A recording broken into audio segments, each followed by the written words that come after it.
Welcome to Get Sleepy, where we listen, we relax, and we get sleepy.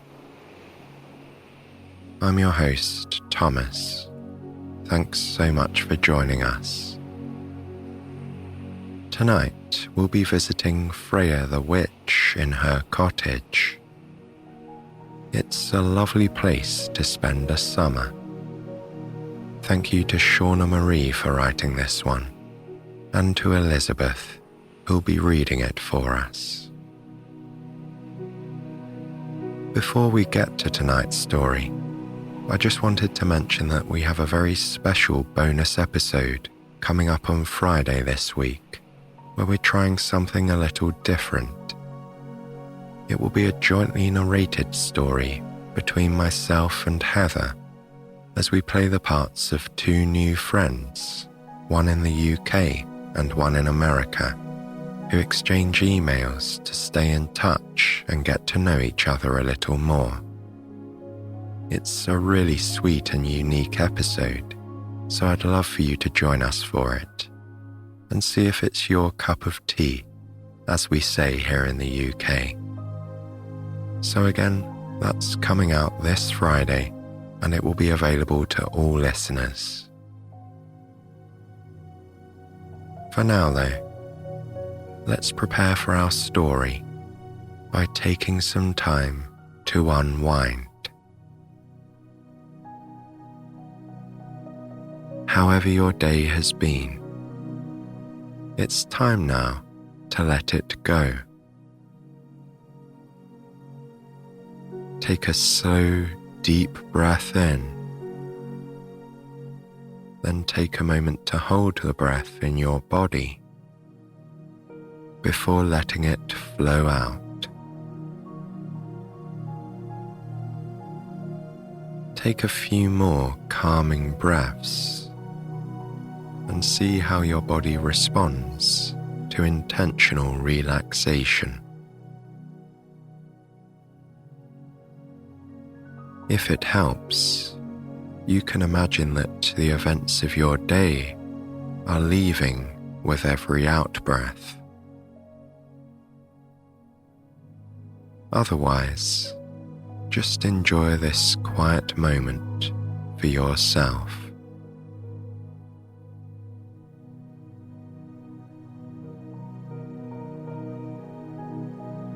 When you are ready, turn your attention to the center of your chest.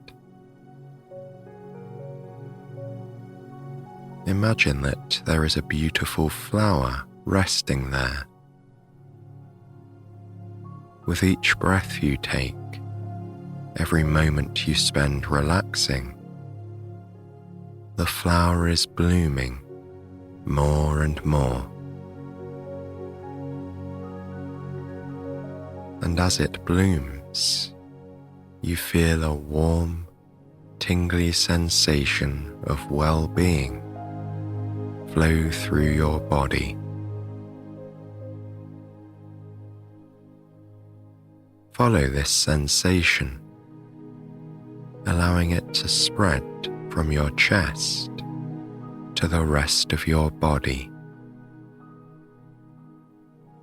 It is radiating out all the way through your limbs, filling you with warmth and sleepy wellness. Now, your whole body is full of this wonderful sensation. With that, we're ready to enjoy our story. So allow your imagination to open up and picture the scene. Deep in a forest in Scotland, there was a beautiful cottage, and inside lived a young woman named Freya. This is where our story begins.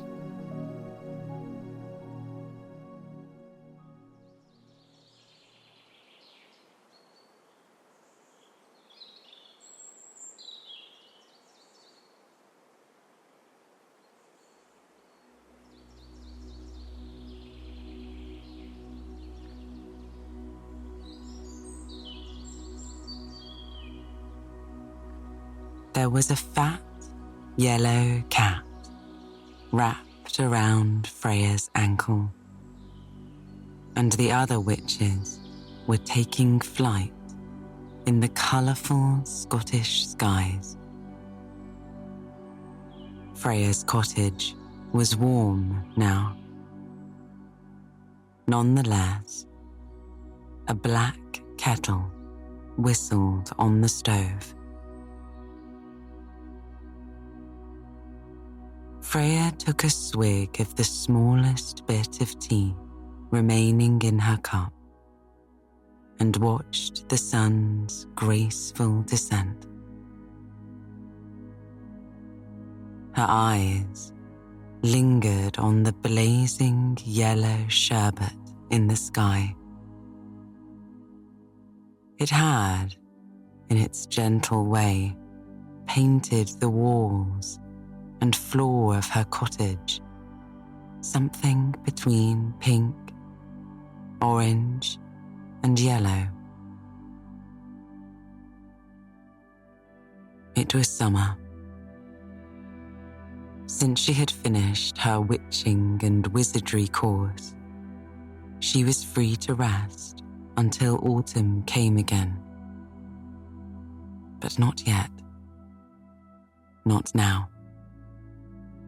Now the fat yellow cat unfurled itself from around Freya's ankle and wandered over to a warm patch of sunlit carpet somewhere in the middle of the room.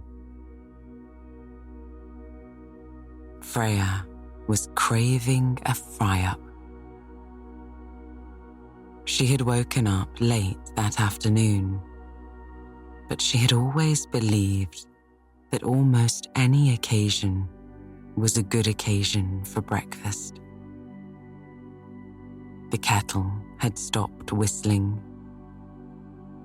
Freya walked over to the cat, Mr. Ginger, and stroked him a couple of times before heading for the kitchen. As Freya wandered the halls of her cottage, she was rather proud of her home. She was a graduate, which meant she could no longer live in student accommodation. And that was why, a little while back, she had begun her hunt for the perfect home. She had visited quite a few places. She searched high and low for her new home, by lakes and rivers and towns and tree stumps. Then one of Freya's schoolmates mentioned that her family owned a cottage deep in the woods, but that it was no longer in use. All she had to do was say the word. And so, in the mid-June heat, Freya trekked into the woods with her friend Bonnie in search of the cottage. Bonnie wisely suggested that they view the cottage in the evening, as it would be slightly cooler. Though the air was muggy, the heat was bearable. On the way, the two jested and laughed and reminisced about their lives at school. It seemed that through their back and forth, they were forming a collage of details. The crisp, white shirts, the year-round jack-o'-lanterns, the wild and eccentric teachers. And then, the thrill of feeling like a real adult when the graduates tossed their pointy hats into the air. Soon after the graduation ceremony, Bonnie spent her time on the party scene. To her, It seemed that the elation from graduating was something she would never come down from. But Freya simply wanted to make a corner of the world her own, a place where she could do all sorts of wonderful things. Up and over a hill they went, and Freya fell in love. Bonnie watched Freya's face as they walked toward the cottage. Of course, Bonnie had said that viewing the cottage in the evening would be ideal because of the heat. But truthfully, she wanted Freya to see how the setting was mirrored in the lake in front of the cottage. She wanted Freya to feel the mystical whimsy of such a place. Even in the way the crooked sign sat by the entrance, and its playful letters disappeared and reappeared as she read the words, "The Faraway Cottage." Bonnie gently nudged her friend in the side and gave her a smile of approval. "Go on," she said softly. Freya put the key into the lock of the cottage's wooden door and pushed it open. The gorgeous amber glow was painted on the walls and floors of the cottage. Almost every surface was a hue of pale green, blue, or yellow. And there were exposed wooden beams and rustic floors, and hints that this place had been lived in once upon a time. Freya was wide-eyed as she moved from room to room. Bonnie recited all the highlights she could remember from her parents. Interesting ceilings, large rooms, a wide conservatory. In all honesty, Freya was hardly listening. She hadn't been so sure a place was home in the longest time. Bonnie started talking about the sort of magic that powered the heating and where Freya could put her cauldron. Then she noticed that her friend was lying on the floor in the main room. Freya was stretched out like a starfish, eyes closed, on a warm spot of hardwood floor. Bonnie looked at her friend with a slight smile and a tilted head. Freya popped an eye open and smiled back. "I think Mr. Ginger would like this spot," she said. All Bonnie could do was laugh. In the coming days, a deal was struck between Bonnie's parents and Freya. And it turned out Freya was right. Mr. Ginger liked that very same spot. He liked it very much. Bonnie helped Freya move everything out of her college dorm, in between all the celebrations. It took a week or so, but little by little, the cottage shaped up to be a real home, or truly, a real haven. Mr. Ginger purred just out of Freya's earshot as she walked into the kitchen to make another cup of tea. She preferred to make her tea by hand, even though her wand was on the breakfast bar just behind her. She liked to watch the way the colour of the tea bag permeated through the hot water in her favourite mug. She liked to hold the pitcher of cream by its handle as she gradually poured the perfect amount of milk into the mug. And of course, she liked to watch the drink become something tan and creamy. Freya liked her sugar cubes too. It was the thrill of stirring the drink until the sweet, grainy block disintegrated from the heat of the tea. Freya was still in her pajamas, her favourite pajamas. They were red and white tartan, but the red was a deep colour, very nearly burgundy or maroon. The top was a large button-up with short sleeves, and the bottoms were wide, billowy trousers with a white drawstring which could be neatly tied into a bow. Freya was fond of these pajamas because they were a blend of linen and cotton.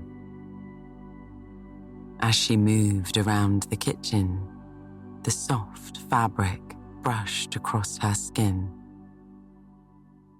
It felt comforting.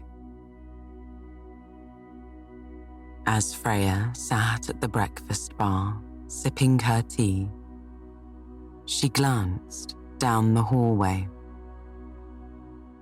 There were 3 or 4 brown boxes of various sizes, lined up side by side.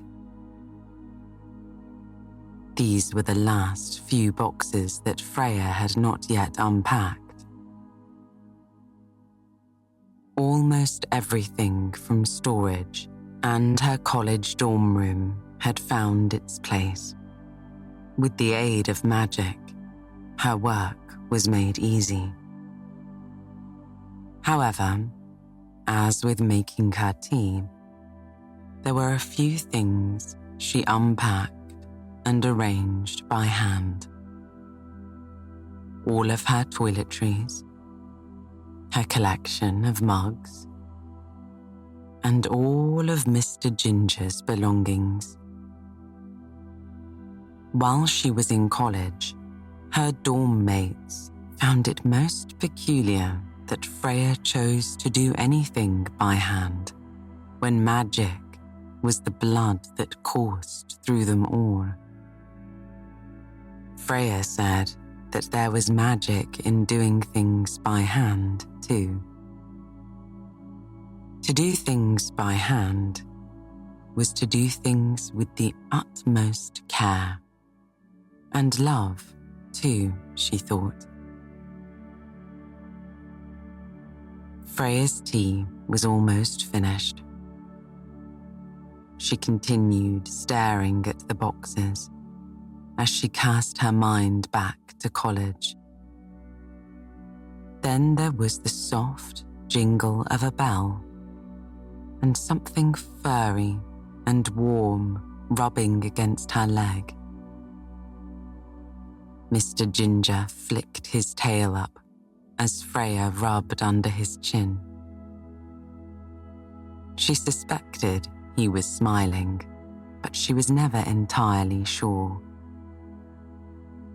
The cabinets in the kitchen were wooden, but painted a pale green, while the large oven was cream with a black stove, handle, and knobs.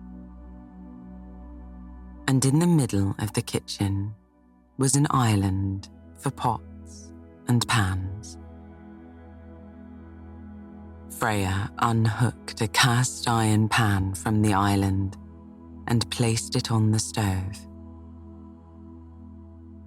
Mr. Ginger had jumped onto Freya's seat by the breakfast bar and watched with his bright blue eyes. Freya hummed as she moved from fridge to freezer and from cupboard to stove, collecting ingredients and fishing in drawers for utensils. In the end, she decided on hash browns, baked beans, bacon, eggs, mushrooms, and tomatoes. The pan was large enough to accommodate everything except the beans, which she boiled in a small green pot. Soon, the kitchen was filled with the most wonderful smell. Freya glanced at Mr. Ginger, who was now dozing in a ball. His legs were neatly folded under him, with his tail gracefully wrapped around the front of his body. He would occasionally open an eye to see where Freya was, and when he was content that he had found her, he would allow himself to be once more taken by sleep. Meanwhile, Freya's meal was almost ready. The gentle pops and squeaks of the eggs and bacon emanated from the pan.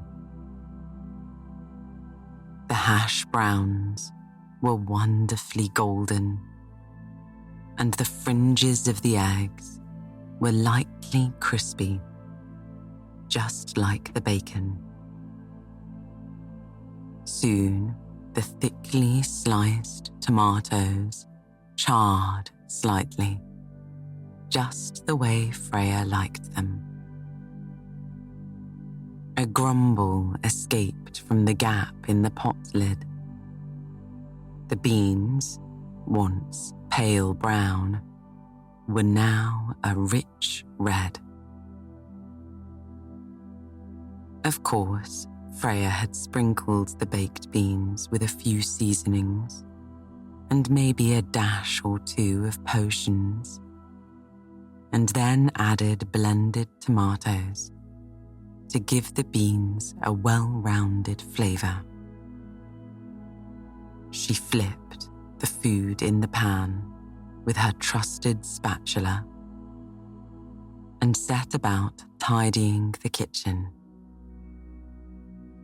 Freya felt it was wrong to clean in silence. She grabbed her wand off the breakfast bar, held it high above her head, and then flicked her wrist ever so gently. The spell instantaneously created a playlist with a mix of Freya's favorite genres and tunes. First, a slow pop ballad played, something from decades ago. This was the music she grew up on. And as Freya pottered around the kitchen, she anticipated every note before it played. It seemed that she was one with the melody. As she cleaned up, cans and wrappers were tossed into the infinite bin. The infinite bin had an infinite capacity, and every piece of rubbish tossed inside would disappear as if it never existed. When Freya purchased the bin from a traveling merchant, he told her to be careful what she threw away. Whatever she put in there would be nearly impossible to get back once it was gone. Freya filled one of the kitchen sinks with warm, soapy water and began to wash up the remnants of the day before. Her rubber washing up gloves were the same shade of green as the cabinets. They fit her hands perfectly. Freya stood on the cushioned rug in front of the sink and rinsed every dish clean of food before placing them in the sink with the soapy water. Once a dish was lathered with soap, Freya dipped it into the second sink, which was filled with plain, warm water. Long ago, Freya learned a spell that dried wet dishes in 3 seconds flat, so she didn't need a drying rack. It was a satisfying, rhythmic sequence of events. Freya gently scrubbed the dishes with her bright yellow and green sponge. Then, plop, the dishes went into the second sink of water. And finally, a soft clatter as the dishes were piled on top of each other. The kitchen windows were wide open. Though Freya loved to be indoors, she liked the feeling that a piece of the outdoors was inside. As she wiped down the surfaces, a warm breeze blew through the kitchen. Freya glanced through the open window on the far side of the room. The window spanned the entire wall, and it made the kitchen feel like a conservatory. The day she'd officially moved in, Freya made herself a large pitcher of lemonade. Then she sat on the floor by the large window and drank until the contents of the pitcher had run dry. Beyond her garden, she could see a lake, and then the woods. And as she savoured the soothing taste of the sweet lemonade, Mr. Ginger curled up by her side. Bonnie had left a few hours before. She'd chatted about what grand plans she had and how she planned to seize the world now that she had finished school. Freya had half listened to her ecstatic friend while she jotted down potion ingredients in her notebook. Since Bonnie had left, Freya felt all the more certain that for now, she wished to hibernate. She wanted to open the doors and windows of her new home and let the outdoors in. She wanted to make pitcher after pitcher of sweet lemonade, to wipe and dust and wash, and to unpack the many boxes littered throughout the cottage by hand. Bonnie was right. The world was big and beautiful and worth seizing. But Freya knew that it wasn't going anywhere. The sun would rise many times over, and it would light all the corners of the world she'd yet to explore. But for now, she wanted to become acquainted with this particular corner of the world. Her very first home. As Freya stroked Mr. Ginger, she closed her eyes and leaned her head on the wall behind her. It smelled like leaves and grass and trees and pollen and faintly of lemonade. It smelled like summer. Freya opened an eye and looked down at Mr. Ginger. She smiled and said, "What do you say we unpack our first box, eh?" Freya came back to herself, as if she had found herself drifting through that feeling, that memory of finding home for the very first time. Mr. Ginger breathed deeply on the breakfast bar, and Freya could tell he was asleep. She was about to put a placemat on the dinner table when she paused. Instead, she grabbed a large, fluffy pillow from one of the chairs and placed it on the floor, in the very same spot she'd sat the day she moved in. Dinner was ready. Freya used her spatula to portion out her meal. Finally, she spooned out the beans into the pale green plate. Wisps of steam twirled about the food, and Freya could not help but smile.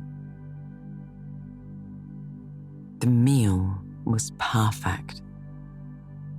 She had never made beans so red, nor eggs so white, nor hash browns so perfectly brown and crisp.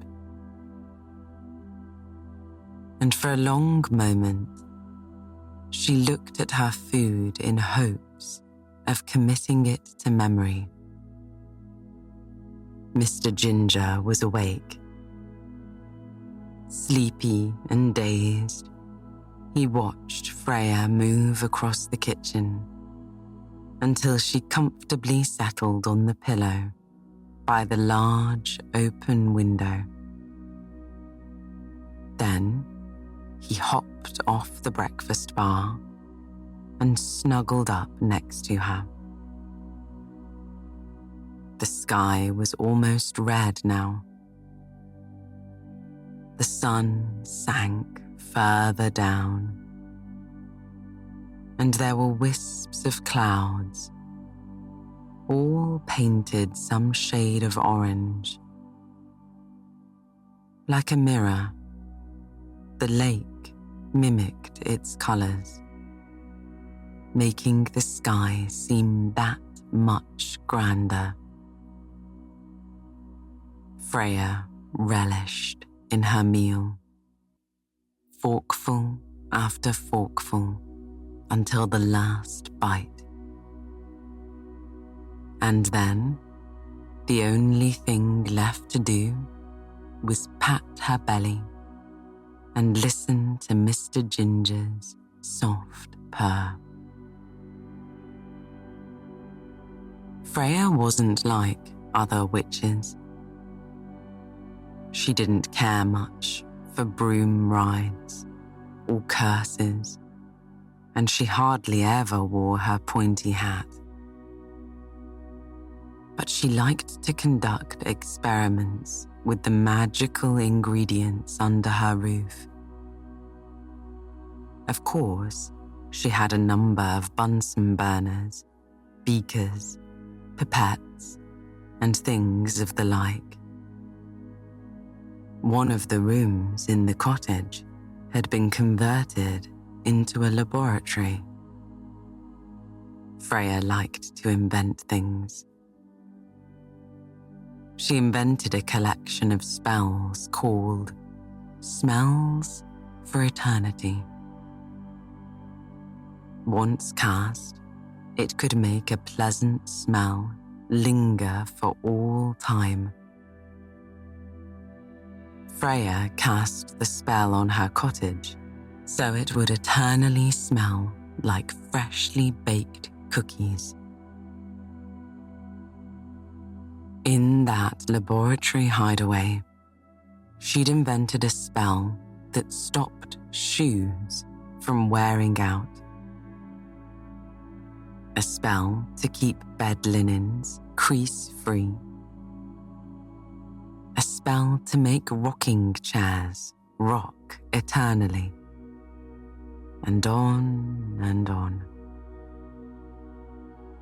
It was there, in the laboratory, in that room of experimentation, that Freya filled dozens of notebooks with spell solutions and problems she'd yet to find solutions for. She toiled in the bright morning daylight, the heat of the afternoon sun, the evening glow, and eventually beneath the work lamps she had designed with her very own hands. Mr. Ginger was an observant onlooker. He would occasionally brush his furry body against Freya's leg, but for the most part, he sat on the wide window ledge and purred as his long, bushy tail swayed back and forth. Freya's broomstick hung on one of the walls of the laboratory. At one time, Freya's nearest and dearest friend, Bonnie, would have complained that Freya did not fly as much as a witch should. But the last time she visited the cottage to see how all of Freya's belongings had been arranged, Bonnie simply looked at the broomstick and smiled. She stood next to Freya and squeezed her best friend's arm. "There's more than one way to be a witch," said Bonnie. Somewhat surprised, Freya wrapped an arm around Bonnie and gave her a squeeze back. "I know," she said. Dinner was finished, and the sun was very nearly gone. Freya stood up, closed the large window, and walked over to the sink where she washed the few remaining dishes. When it was time to draw the curtains, Mr. Ginger rather helpfully turned on the lamps by standing on their floor switches. Content with the state of the kitchen, Freya picked up Mr. Ginger and placed him in his cat bed in the living room. Then she went up to her bedroom. Freya liked her pajamas so much that she owned 3 identical pairs. She selected another neatly folded set to change into after she'd had a shower. The bedroom walls had pale yellow and white striped wallpaper and white crown moulding. A large double bed sat in the middle of the room. It was white and wooden and unmade. Freya waved her hand and the sheets busied themselves with stripping and changing. In no time at all, the bed was made up with 4 pillows, a duvet, and a blanket or two, in varying shades of white, cream, and beige.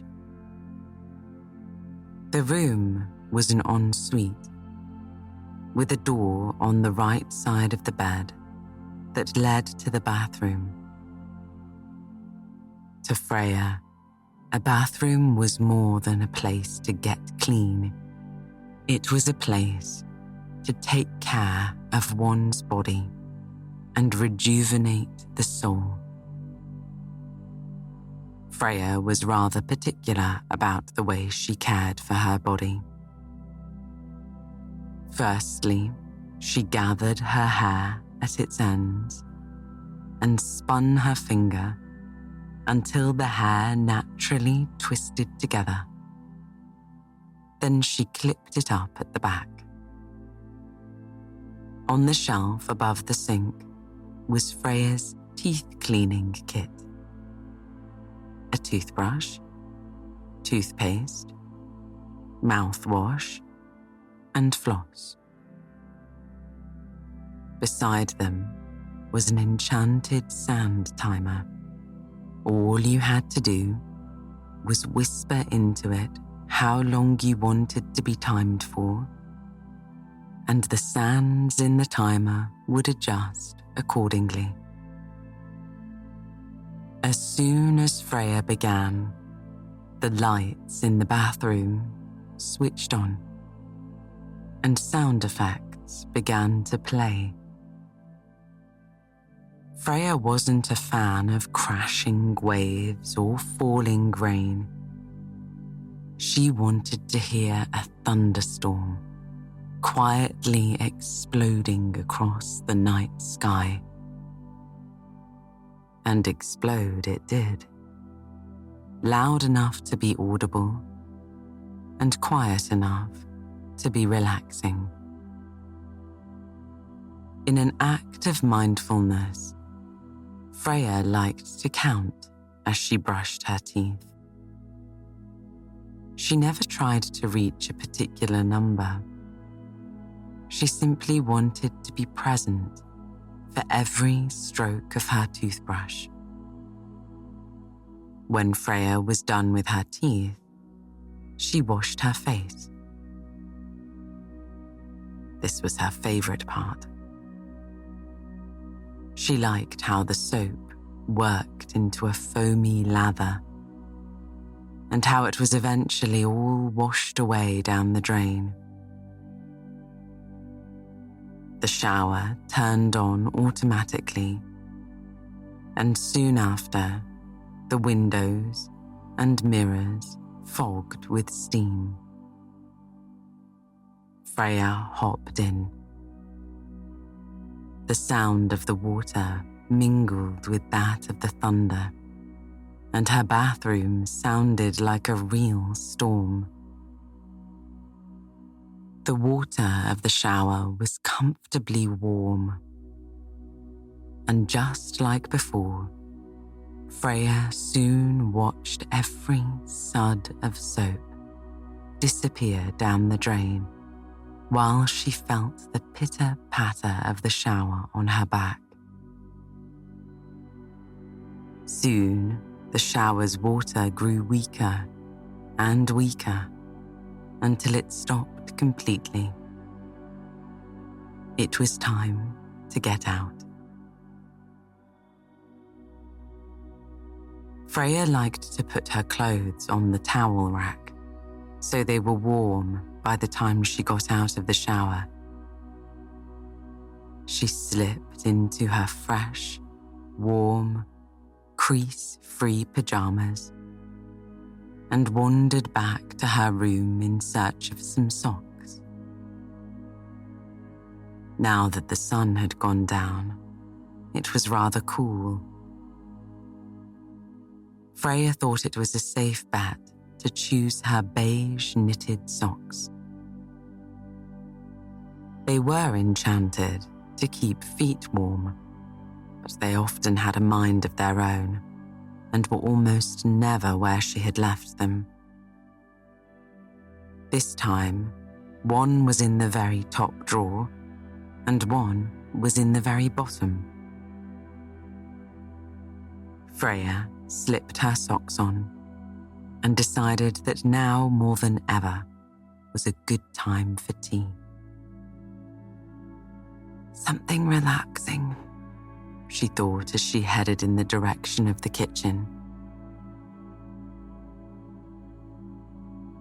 Freya partially filled the kettle and turned it on.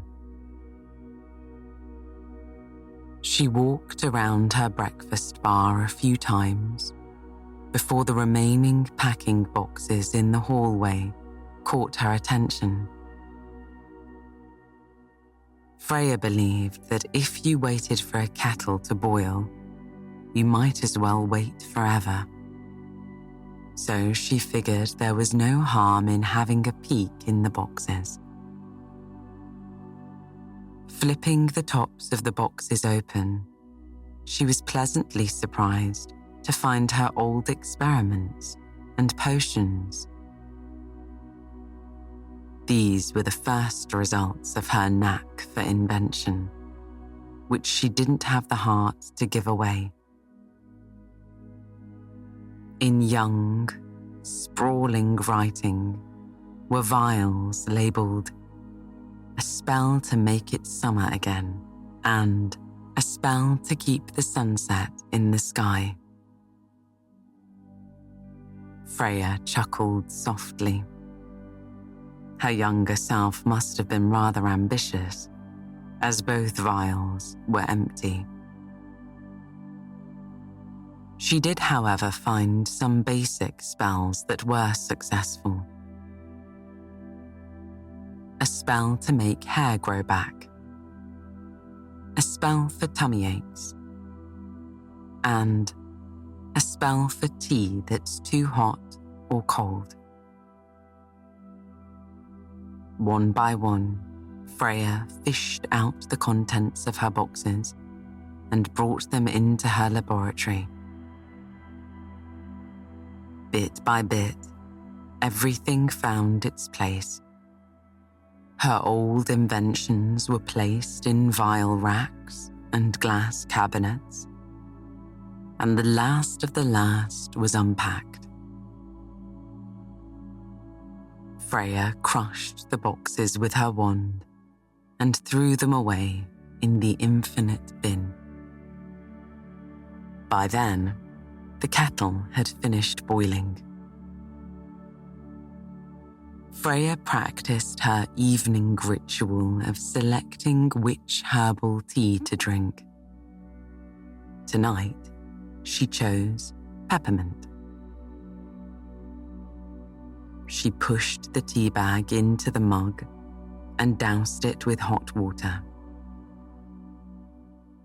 The kitchen was wiped down a final time before Freya clicked on the oven's overhead light and headed to the living room. She left the mug of tea to steep on the side table by the plush rocking chair while she admired the books in her collection. Some she had collected as a child, with titles such as B for Broom and Can You Spot the Witch? Others had fallen into her possession throughout her various stages of schooling. Inside the top of the large bookcase were several spotlights which shone down, grazing the spines of Freya's beloved books. Her favourite books were all the same now. They were mostly about potions, alchemy, and enchantments. And among them all was a single work of fiction. The book told the story of an unskilled, awkward wizard who hoped to win the heart of a witch in his village. He attempted spell after spell and potion after potion in hopes of making a perfect gift for the witch to no avail. One day, many years later, he built a beautiful home at the edge of the village. He gifted it to her with a note that read, "I have made this beautiful home with my hands and not with a wand. Still, I hope you'll love it." Freya had taken the book to her enchanted rocking chair and perused its contents in between sips of tea. The chair gently swayed back and forth with no effort on Freya's part. As she flipped each page and smoothed its corners, she felt herself becoming more and more tired. It was time for bed. And so, Freya waved her wand. Magic sent her hovering from her sitting room until she gently landed on her bed. Mr. Ginger followed. His small paws sank into the soft duvet as he crawled closer to Freya. She took one last look out the far window. The moon was bright, nearly white and full, and the stars were out too. Freya settled in her bed. She didn't mind that she had spent her entire day pottering about her home with the company of Mr. Ginger. Some days are designed for breakfasts, for dinner, and reading books, and sleeping until the late afternoon. And in many ways, it seemed her day had come full circle. It had ended where it began, with a fat, yellow cat resting on her belly. "Good night, Mr. Ginger," Freya whispered. Mr. Ginger merely rubbed a paw over his face and nestled into the duvet. Freya imagined that in his own way, he had said good night too.